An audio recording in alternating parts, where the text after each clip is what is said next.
This person has been dead for 24 hours, but I can bring him back to life within 5 minutes. First, I installed the consciousness extractor on his head, then lifted his eyelids and pierced his eyeballs with neural probes to connect to his optic nerves. At that moment, the man's memories flowed like data through the probe and were transmitted to a hard drive. Next, I opened up his nervous system and skillfully placed his memories into an android's brain. Soon, I had completed this seemingly impossible surgery. As the android's program activated, the man was revived in another form. To confirm whether the memory implantation was complete, I conducted some simple tests. However, the human brain simply couldn't be compatible with a mechanical body, and rejection soon occurred. The android suddenly became violent and tore off its own face. Seeing the situation spiraling out of control, I cut the android's power supply, which meant the experiment had failed once again. Each experiment cost hundreds of millions of dollars. As the owner of the biotechnology company, I couldn't bear the pressure anymore and was forced to shut down the project. However, what happened next completely changed the fate of my family. And on the way home, I was in a car accident. When I regained consciousness, I was the only survivor among our family of 4. Looking at the 4 bodies on the ground, after a brief moment of grief,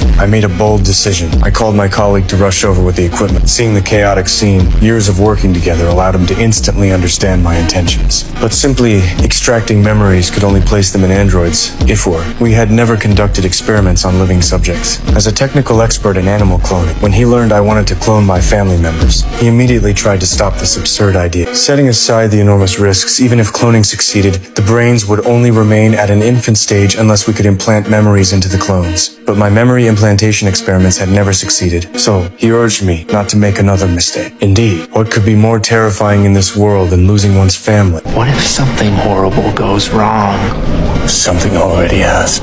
Perhaps it was precisely this obsession of mine that finally convinced my colleague to help. However, we now faced a difficult choice. There were only 3 cultivation chambers in the warehouse, which meant I had to abandon 1 family member. With no time left, I used a drawing lots method and drew my youngest daughter. After a brief moment of sadness, we immediately began the cloning experiment. The entire process would take 17 days to complete. To monitor the cloning progress, it